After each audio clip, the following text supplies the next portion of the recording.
TV reporting for FKZ TV News.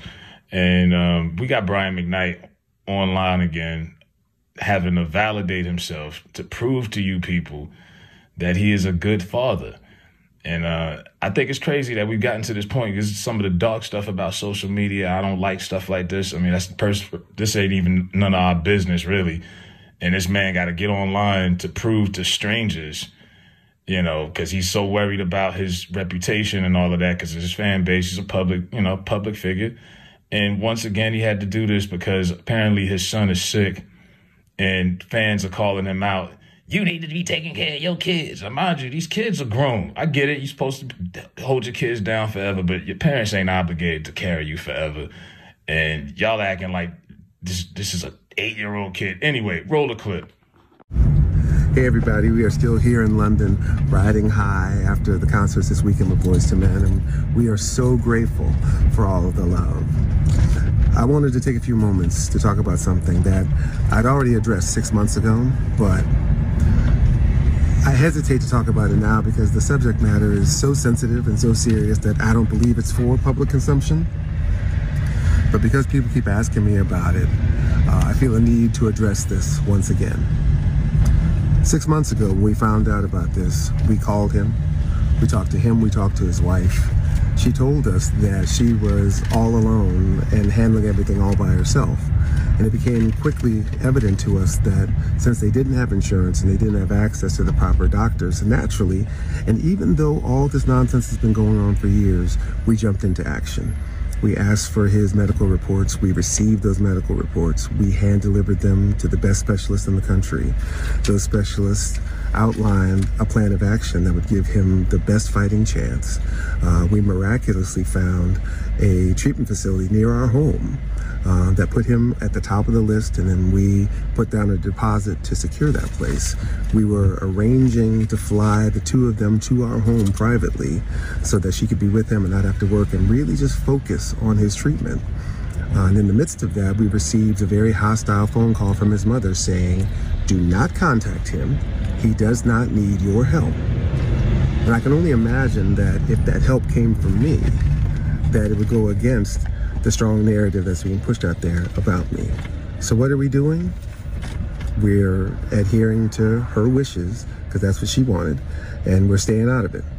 So there you have it. That's Brian McKnight's take on this. Like I said, he had to do a Instagram press conference to prove to these people.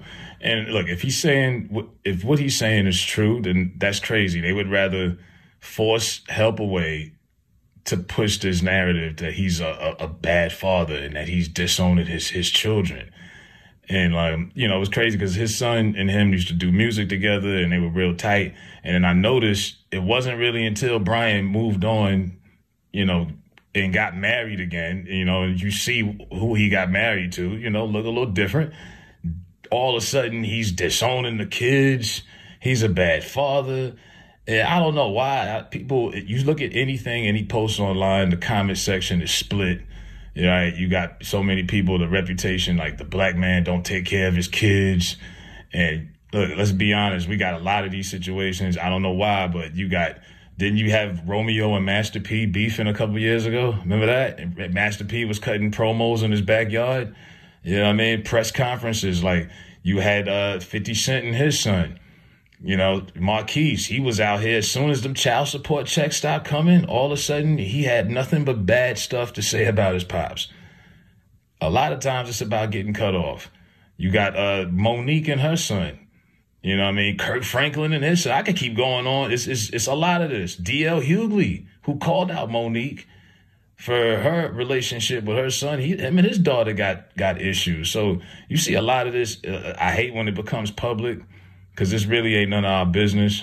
But a lot of times these fans, and that's the ugly part about social media, these fans, they drag on and they be like forcing these people to come up with an answer and give them some explanation. I'm like, they don't owe you nothing. That's their personal business, man. What are you talking about?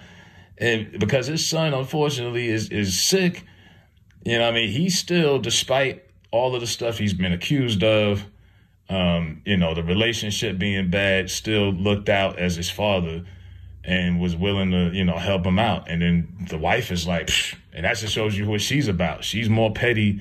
She's willing to die on this hill, no pun intended, or let him die on the hill than to just, you know, stop being stubborn, get your head out your ass, and, you know what I mean, accept that help. Like, I don't get that. You know, but these situations is crazy. And the fact that, you know, people be arguing about this. You know, take care of your kids because that's what you're supposed to do. And I'm like, yeah, but your kids and a lot of these people, I'm like, okay, y'all probably like 40 still staying at home because ain't no way. You know what I mean? Like, at some point, your parents ain't supposed to be taking care of you forever. And y'all be thinking, well, sign off on this, pay that. Same girls that be leaving their kids with grandma and big mama and them every weekend. Y'all know who I'm talking about. Stop being, your parents ain't supposed to be your crush. You know what I mean? If anything, that's like the gun you keep in the glass. You know what I mean? You break the glass on their ass. That's that type of situation. But just to be, you know, leaning on them and then when they cut you off, you butthurt about it? Nah, man. Y'all do way too much with this. And this man shouldn't have to be out here having to kiss up to y'all because, you know, and his base, like, let's be honest, his fan base is majority black females.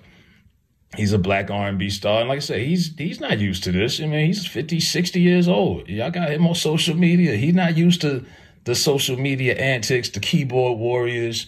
This, you know what I mean? He's seeing his fan base split. The black women, the sisters is fighting in the comments. He don't know what to do. So he like, damn. You know what I mean? He got to backpedal. And he got to explain himself. I just think it's kind of sad on all levels, really. But so now, you know, people are saying you should ignore the wife and do what you got to do for the son. And he should. I mean, that's what I would do. But I'm not him. But I just wish people like Brian McKnight and other legends and just people in general, man, keep that off, man. From people like him to people on Facebook, we don't need to see you and your baby daddy arguing on the timeline. Like, keep that stuff to yourself. A lot of y'all just... This is the only way y'all know how to communicate, I guess, at this point. It's just been drilled into your brain that we need to know everything, and we really don't. Because, like I said, he probably is doing this to save face also. Because, like I said, he cares about what people think. And if his son was to pass, you know the baby mother, it's almost like she's waiting on the opportunity, right? She's waiting for the son to die so she could go jump out there, go to Shade Room and be like, well, Brian McKnight didn't do this and that. So he kind of like gets ahead of the story with this, if you get what I'm saying. He's getting ahead of the story if it happens. So I think he's saving face, but it's a shame. But let me know what y'all think in the comments. Show love to the channel. Hit that like button. I'm out. Hey guys, shop with my boy Chick Smooth at chicksmooth.shop. Y'all know the MREC room etiquette. Peace, you now tuned in to MREC TV.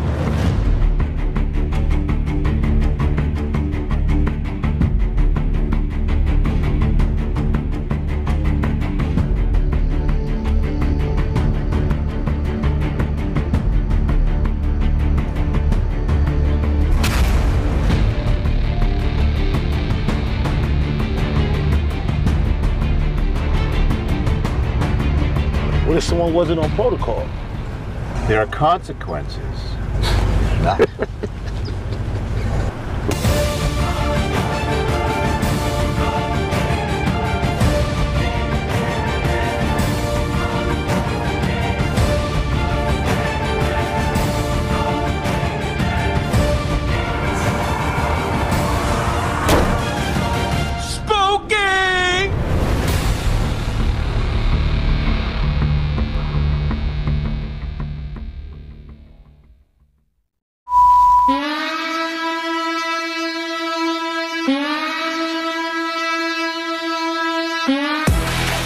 We the knockout kings of comedy. This your boy, Reggie Curl, you know what I'm saying? This is my cousin, Stroncho, you know what I'm saying? We coming by. No, I know me, old you fuck with lambskin condoms. I don't even want my man to eat my because I eat meat from Aldi's. The f wrong with you? Aldi's, you should eat this. We don't know what the f that meat is. No! For real, I heard a nigga get in prison. That's not the part about it. The part about it is he had the audacity to ask me why I ain't helping him. I said, it ain't no point of both of us get. I step up, look him right in his eyes. He go to pat me down. Pop, pop, pop, pop, pop, pop, pop, pop, pop, pop, pop. $20, homeboy. I'm like, no, sir! First of all, can I ask y'all a personal question? Is this microphone really necessary at this